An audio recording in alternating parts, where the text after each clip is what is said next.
నమస్తే అండి అందరికి. మనం భగవద్గీత శ్లోకాలు చెప్పుకుంటున్నాం కదా. ఈరోజు 47వ శ్లోకం భావం చెప్పుకున్నాము. పద్మప్రియ గారు చదువుతారండి. సంజయ ఉవాచ ఏవముక్త్వార్జునः సంఖ్యే రథోపస్థ ఉపావిశత్ విసృజ్య ససరం చాపం శోక సంవిఘ్నమానసః. థ్యాంక్ యూ అండి.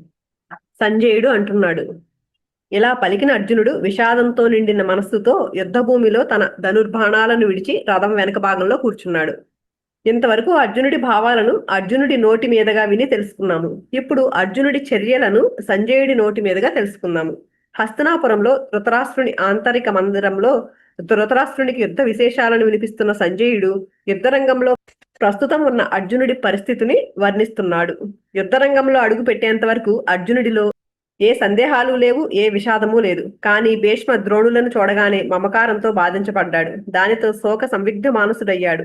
శోకంతో, దుఃఖంతో, బాధతో ఉన్నవాడు ఏ పనిని సరిగ్గా చెయ్యలేడు, ఏ మాట సరిగ్గా మాట్లాడలేడు, ఏ ఆలోచన సరిగ్గా చెయ్యలేడు. అందుకే ధనుర్బాణాలు కింద పడేశాడు.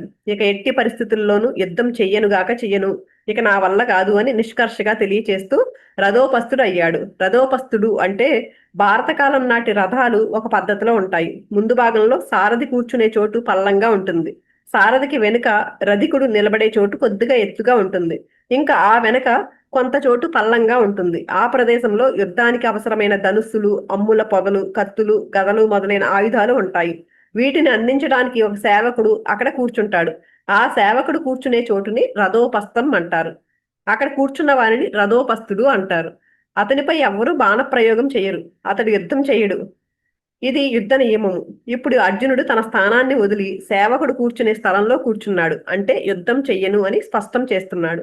ఇప్పుడు అర్జునుడు శోకంతో ఉన్నాడు, నిరుత్సాహంతో ఉన్నాడు, అలజడి ఆందోళనతో ఉన్నాడు, ఆవేదన చెందుతున్నాడు, ధనుర్బాణాలు విడిచిపెట్టేశాడు, రాజ్య భోగాలు వద్దంటున్నాడు, స్వజనులను చంపుకోవలసి వస్తుంది అంటున్నాడు, కనుక యుద్ధం చేయను అంటున్నాడు. హింసను, స్వజన హింసను సహించలేను అంటున్నాడు.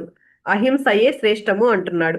అయితే అర్జునుడి యొక్క ఈ అహింసావ్రతము యేసుక్రీస్తు యొక్క అహింసావ్రతం వంటిది కాదు. గౌతమ బుద్ధుని అహింసావ్రతం వంటిది కాదు. ఇది అజ్ఞానం వల్ల కలిగిన అహింసాభావము.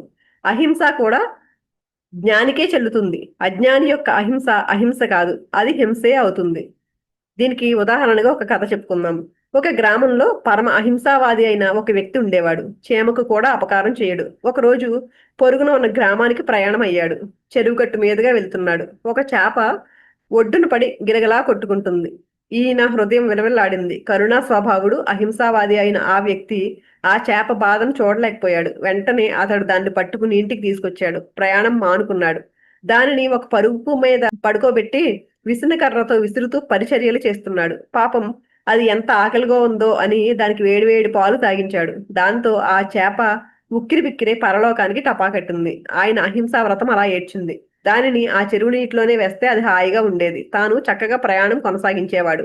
అలా చేస్తే అతడు జ్ఞాని, అహింసావాది. కానీ ఏమాత్రము తెలివి లేక ఎంత పరిచర్యలు చేసినా ఏం ప్రయోజనము? కనుక అజ్ఞాని అహింస కూడా హింసే.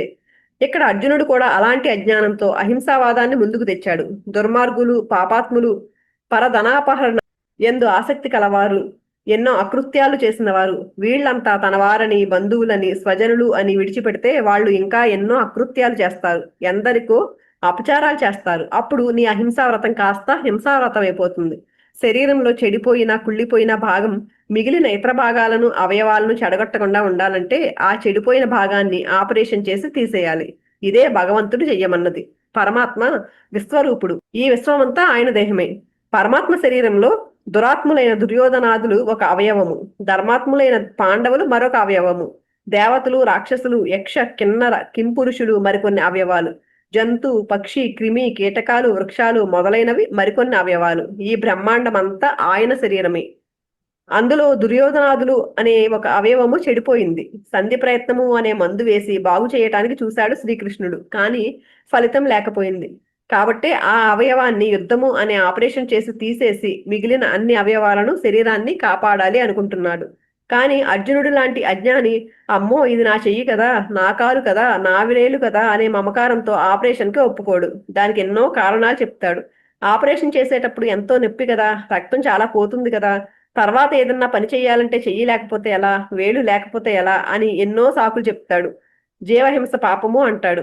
భగవంతుడిచ్చిన దానిని తొలగించడానికి మనం ఎవరము అంటాడు. అలా అని ఆపరేషన్కి ఒప్పుకోకపోతే ఏం జరుగుతుంది? ఆ కుళ్ళిపోయిన అవయవము అలాగే ఉంటే జబ్బు దేహమంతా ప్రాకి చివరకు ప్రాణమే పోతుంది. కనుక చెడిపోయిన అవయవంపై మమకారం కూడదు. మిగిలిన శరీరం మొత్తాన్ని రక్షించుకోవటానికి వ్యాధితో చెడిపోయిన అవయవాన్ని ఖండించి తీసి పారేయాలి. అలాగే మిగిలిన సమాజం మొత్తము సుఖశాంతులతో జీవించడానికి అధర్మంతో, అన్యాయంతో, అకృత్యాలతో చెడిపోయిన దుర్యోధనాదులు వంటి దుర్మార్గులను హతమార్చాలి. ఇదే భగవంతుడి నిశ్చయము. వర్ణ సంకరమవుతుందని అర్జునుడి బాధ, ధర్మ సంకరమవుతుందని భగవంతుడి బాధ. జనం చనిపోతారు అని అర్జునుడి బాధ, ధర్మం నశిస్తుంది అని భగవంతుడి బాధ. అర్జునుడిలో ఇప్పుడు విరక్తి కలిగింది. రాజ్యము, సుఖాలు, భోగాలు వీటిపై ఏ మాత్రమూ ఆసక్తి లేదు. ఇక భగవంతుని వైపుకు తిరగడమే తరువాయి. ప్రాపంచిక విషయాల పట్ల విరక్తి ఉంటే పరమాత్మ పట్ల, ధర్మం పట్ల అనురక్తి కలుగుతుంది. అయితే అర్జునుడిలో వైరాగ్యం కలిగింది, కానీ భగవంతుని శరణాగతి కోరాలి అనే భావన రాలేదు.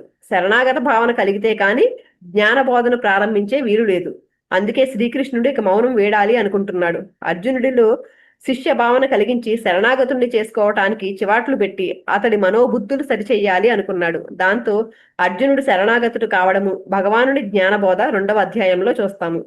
ఈ ప్రకారంగా ఉపనిషత్తుల సారము, బ్రహ్మ విద్య ప్రతిపాదితము, యోగశాస్త్రము, శ్రీ కృష్ణార్జునుల సంవాద రూపము అయిన భగవద్గీత యందు అర్జున విషాద యోగము అనే పేరు గల ప్రథమ అధ్యాయము సమాప్తమైంది. 2వ అధ్యాయము రేపు చెప్పుకుందామండి. థ్యాంక్ యూ సో మచ్ అండి.